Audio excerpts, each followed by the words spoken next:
everybody. Nice to see you again. We've got a treat for you. We've got Jim Graham, the CIO of the National Marrow Donor Program, to speak with you.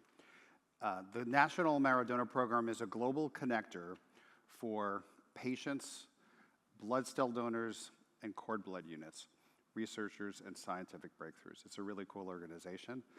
This is an opportunity to learn about it and for Jim to show off some of the things he's done. He has been a WSO2 customer twice for over 9 years. Jim joined the National Marrow Donor Program in 2024. He's an accomplished mission-driven leader. He brings more than 25 years of experience aligning business and technology to create value and accelerate growth. Jim leads all aspects of NMDP's information technology, including modernizing, scaling platforms, maintaining system security, automation, and operational efficiencies, right? The full spectrum, right? Excited to introduce Jim.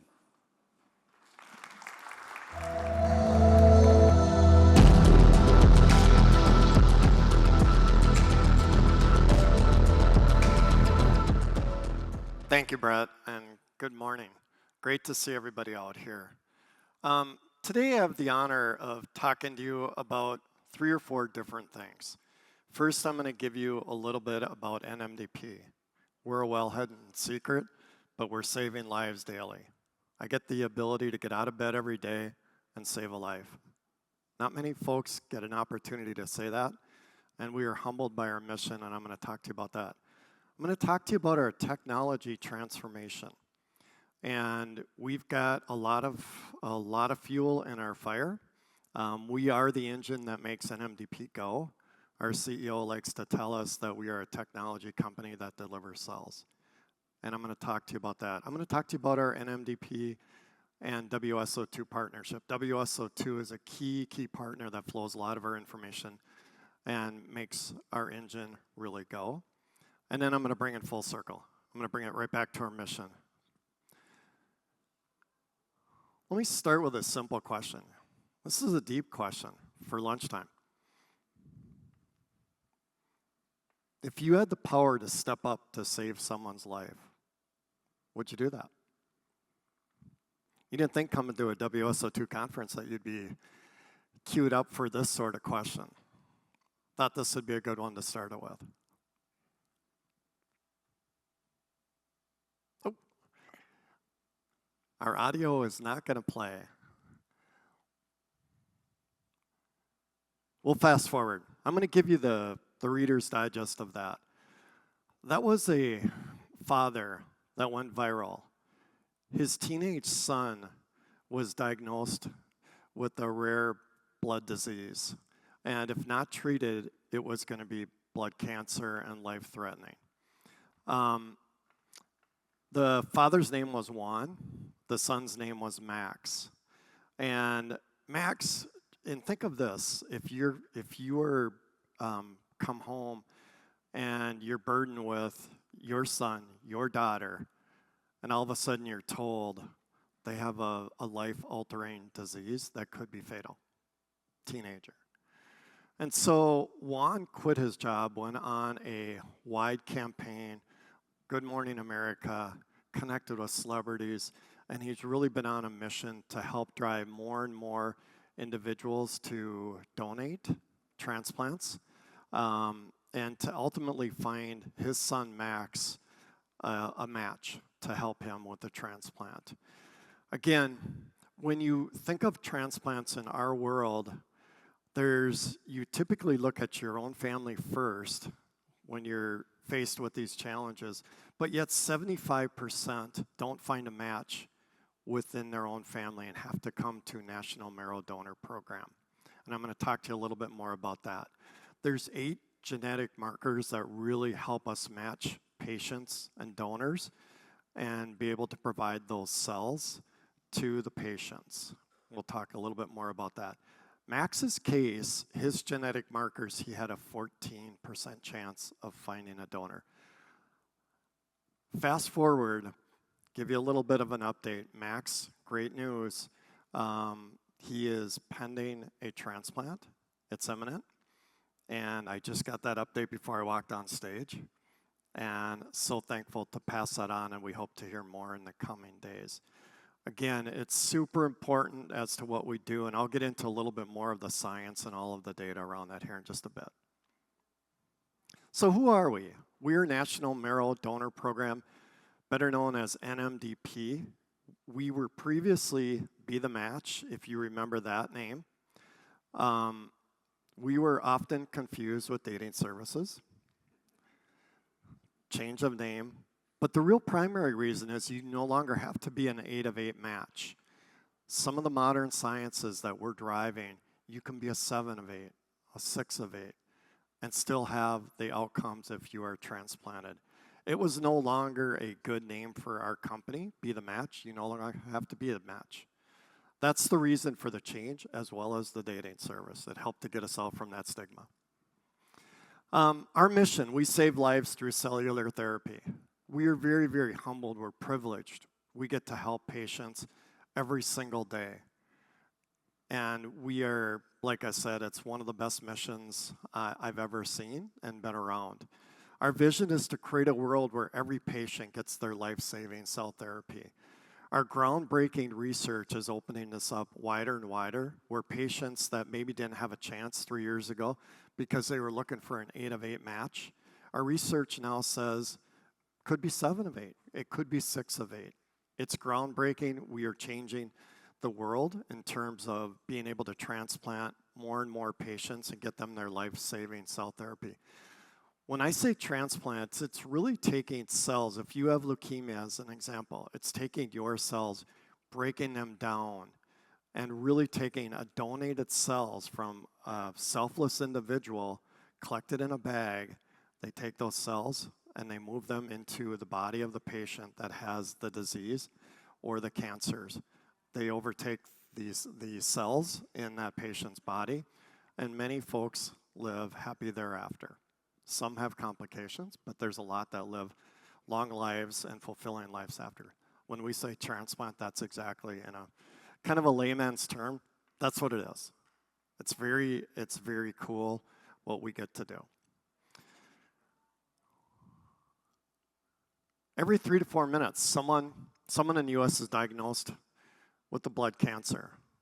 We are able to transplant and help 75 plus different diseases and blood cancers.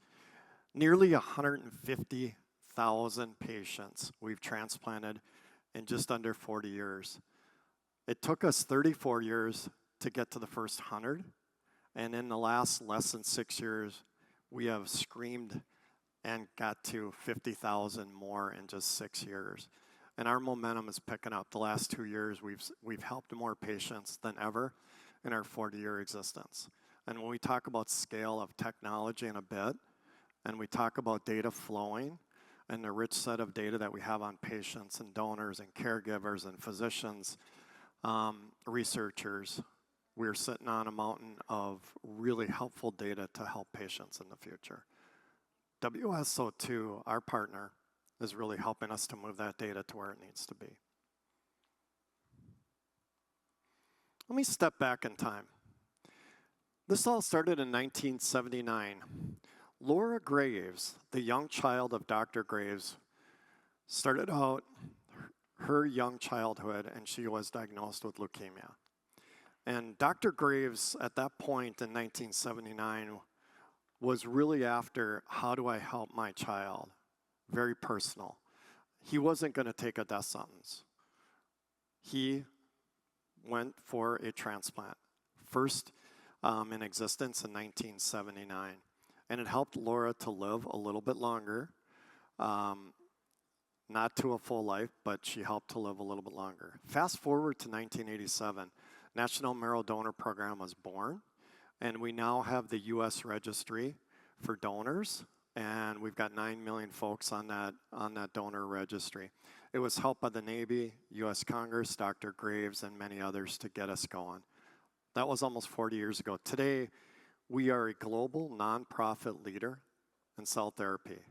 We've got over 270 researchers that are helping, oncologists, chief medical officers, and a number of research specialists that are helping us push this medicine more so than what one could imagine 5 years ago, 10 years ago. And we're helping more ethnically diverse to have options. We're helping more younger patients and older patients with all of the research. We are a pioneer, and we're helping to change medicine in the world. I get the privilege of sitting next to our chief medical officer at work. Whenever I feel like I'm having a really good day, totally confident, I walk into his office. 5 minutes later, I walk back with my head between my legs, and I'm humbled to the fullest. Super, super brilliant and smart. He's helping to channel some of our research. Can't get away these days without numbers. Last year, we helped 8879. We're on a path to get to 9,400 patients helped this year. By next year, we are going to reach our plateau of, for now, of 10,000. We're not stopping there. We're going to 15. We're going to 20,000 annually patients that we're helping. And it's phenomenal. If you look back just a few years ago, we were at 5,000 annually. And so the last couple of years, we really have elevated the game and helped more patients.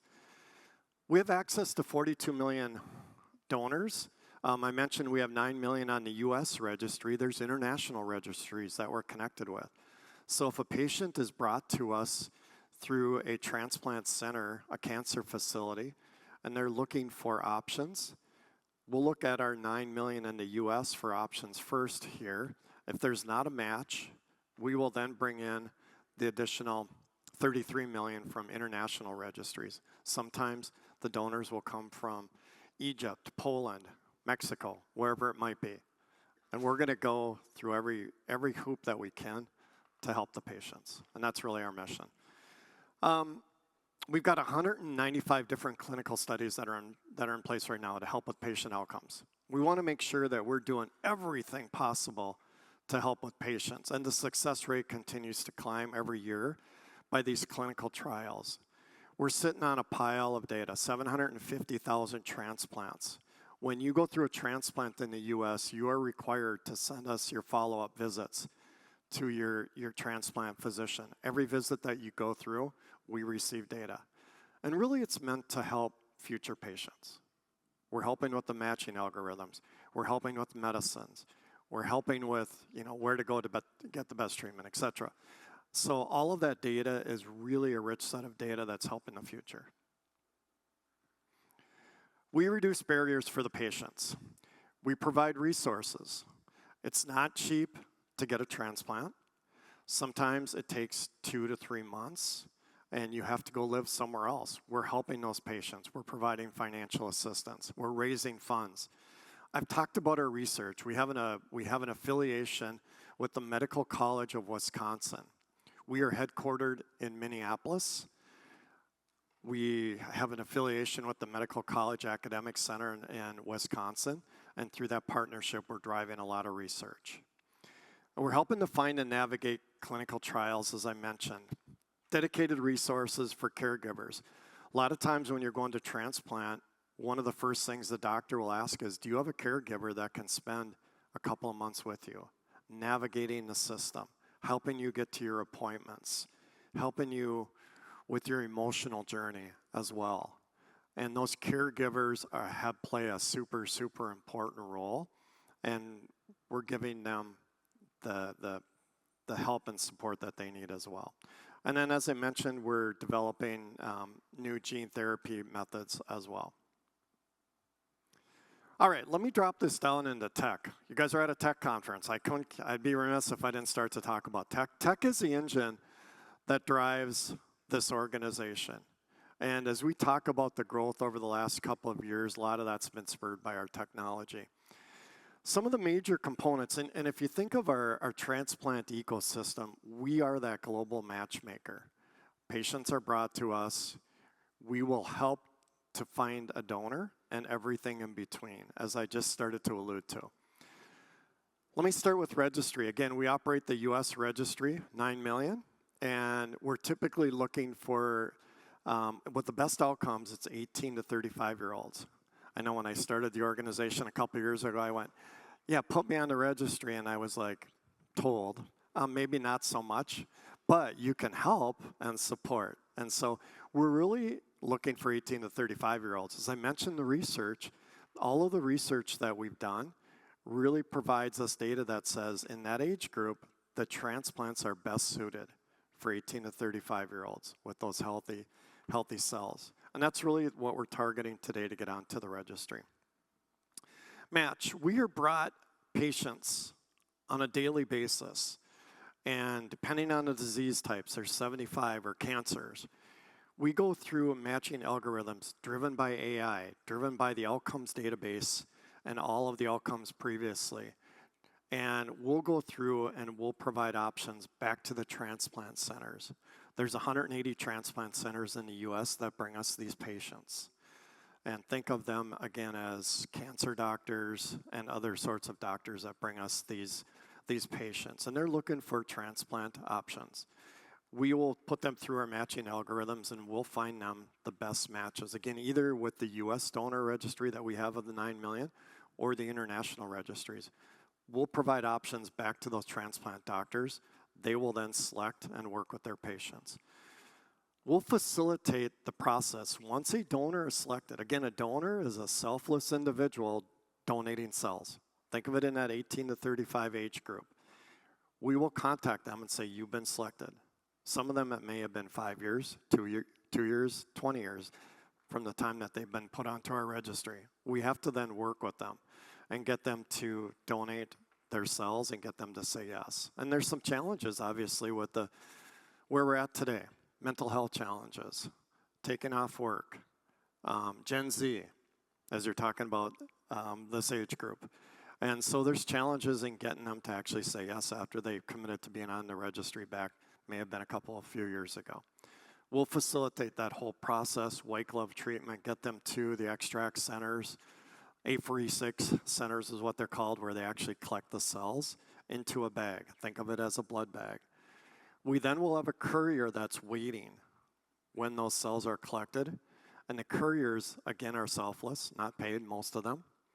And they will take the cells from the point of collection, those 180 collection locations, and they will bring those to where the patients are.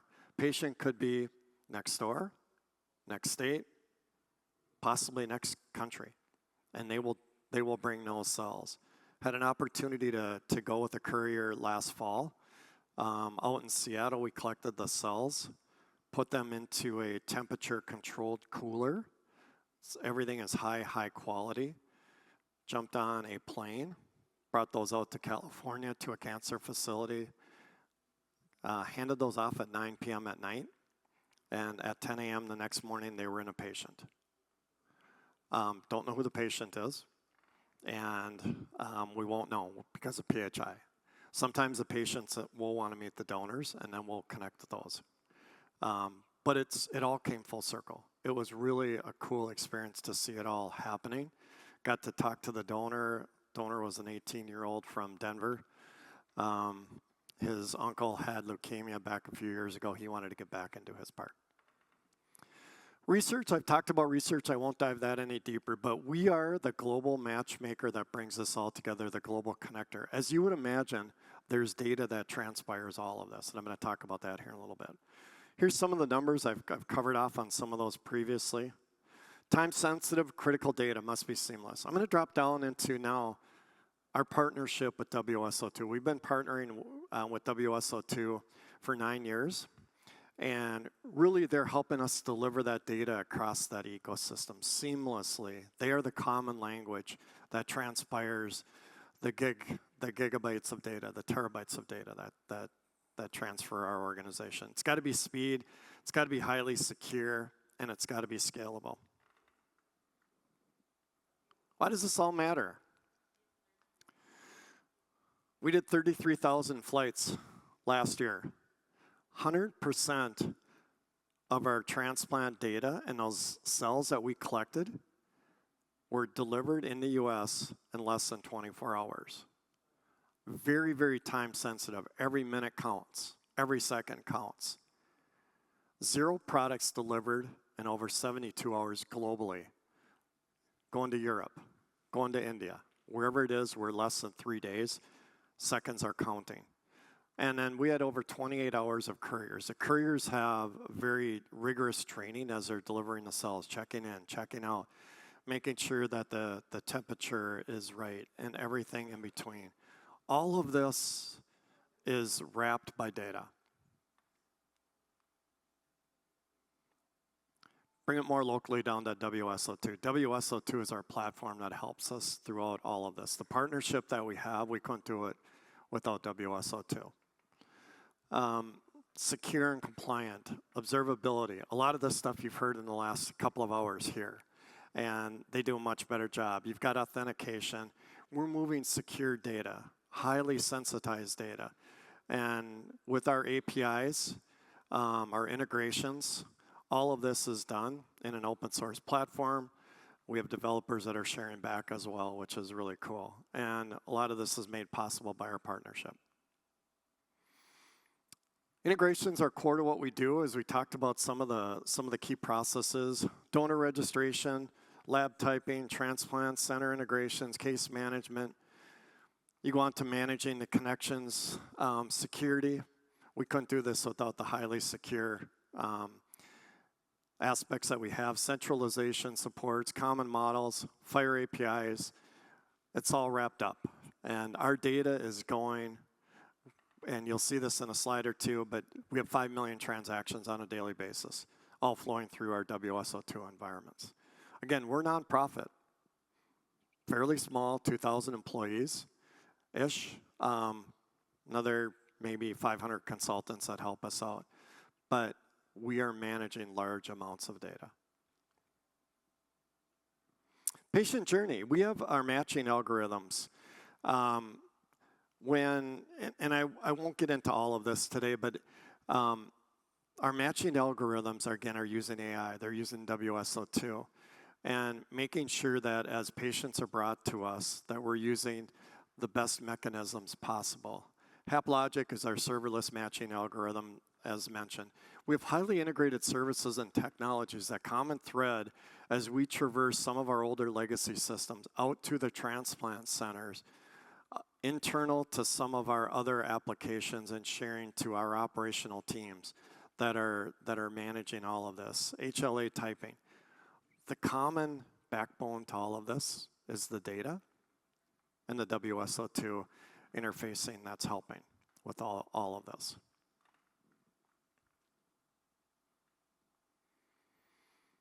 All right, we get into 4 or 8 key processes here. This kind of brings you through the journey when a patient comes to us. Patient then we get the data from our transplant centers, and they send us the data. We have a patient. Patient and HLA data is entered. We have secure data intake. Donor registry search begins at that point. What options does the patient have? And sometimes it may come back with 1. Sometimes it may come back with 100 options of transplants.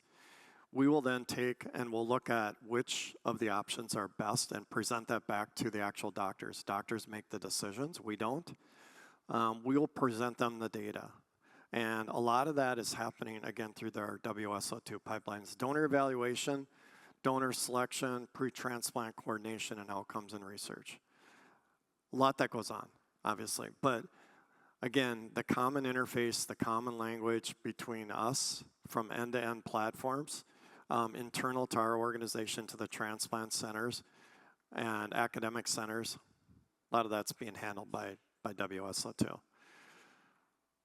We have 360 external APIs, largely FHIR-based APIs, industry standards that we're communicating out with the transplant centers, getting patient data, getting HLA data. We've got 840 internal connections as well. And a lot of this is set up, configured, and worked with the WSO2 environment. We've got dedicated folks that are helping us with all of this today. WSO2 integrations, it's really bridging our complex workflows. As I mentioned, we've got some cloud-based, we've got some legacy-based, we've got external, we've got internal, and the external's got all kinds of different systems. A lot of this is handled through WSO2. It's that common language that communicates the data back and forth. Without that, interfacing these systems would be virtually impossible today, and having that data flow. This has really helped us with that acceleration, speed, security, et cetera, and really managing the complexities and simplifying this whole world. I'd be remiss if I didn't talk about AI. AI is wrapped around all of this journey. We have a dedicated AI team. We're looking forward to the next version of WSO2 that we'll be installing, maybe a little bit later than some of you. That's got AI wrapped into it as well. And through our research, through our matching algorithms, through our donor communications and coaching, a lot of this, we're already infusing AI into that. And like I said, I'm really excited about the capabilities on WSO2 as you heard about this morning.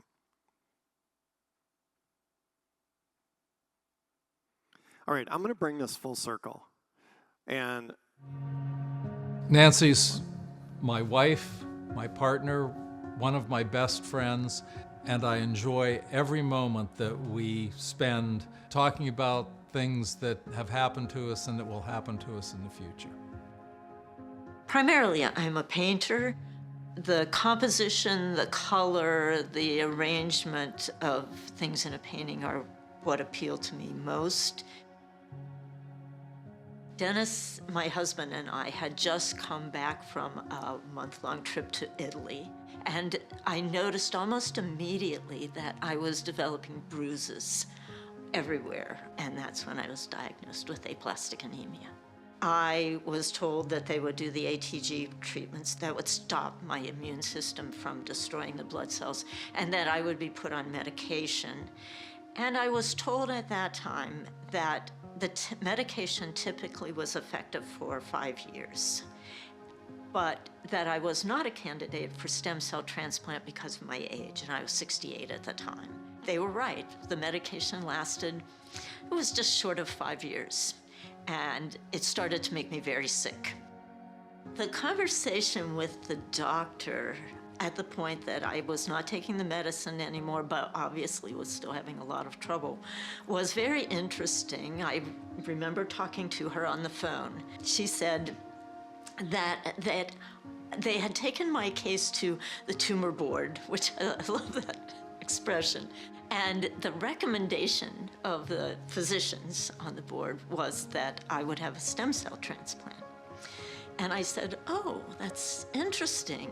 She said, yes, they've made advances so that the preparation is not as rigorous. And I said, well, we'll put that on the back burner. And she said, no, I don't think so. I said, well, we'll put it on the front burner. And she said, no, I think you should put it in the microwave. I wondered about finding a donor, and you think of yourself as a truly unique person, and you think, could there possibly be someone out there in the world that has enough similarity to me for this to work? I first learned about NMDP when my dad joined the company, and my brother and I came home for Christmas time, and he essentially just said, here you go, and we swabbed our cheeks, and the rest was history. My dad had talked a lot about his new job and how much he was enjoying the work and how he gets to kind of witness the mission firsthand, and so I was really excited, honestly. When I first got the call, I was surprised. It took me kind of a second to realize what was going on, but once I spoke with my parents and my dad and my brother, I was really excited to get a chance to kind of contribute to the mission. All the information I had about the recipient was that she was a woman in her 70s and that she had aplastic anemia. I think most of the motivation came from I lost both my grandparents, my grandmothers, when I was quite young, and I think the idea of being integral to extending someone's life was just enough for me to say, okay, I'm going to do this. I have given some thought to the amount of time that this allows me to have that I wouldn't have. My granddaughter is also an artist, and I want to see her grow in that and do those things. My grandson is a dancer, and I want to see him dance. And having more time means that I will be able to see him dance. My husband is wonderful. He's always got another adventure. He's ready to travel. He's ready to go again all the time. So there are more trips to be had and to be made and things to see and people to meet, and that means a great deal to me.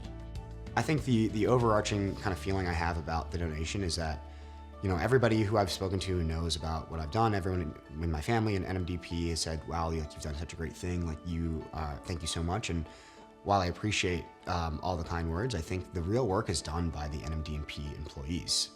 Something I felt throughout the whole thing is, I can't believe how easy this is. And it's because I had somebody by my side the entire time telling me exactly what it's going to take, kind of logistics of how I'm going to get to DC, how I'm going to get back. And it really just felt like I got on a plane, kind of sat in a hospital bed and woke up and it was done. So it was an amazingly easy process made possible by all the employees at NMDP. My philosophy is that you can make life really awesome if you string together a bunch of side quests, and I think this is an awesome thing to be able to look back on and say that I contributed to potentially saving someone's life and giving someone. That's why we do what we do.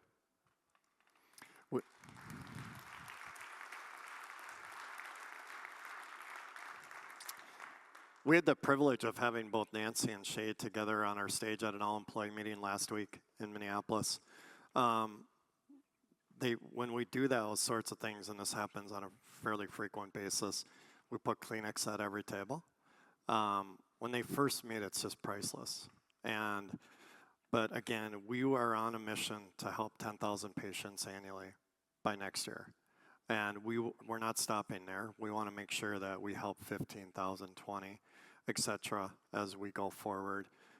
Give those folks a chance to see their grandsons, granddaughters dancing, painting, whatever it is. Extend life and make things great. Let me ask it again, now that you've seen all of this and heard this.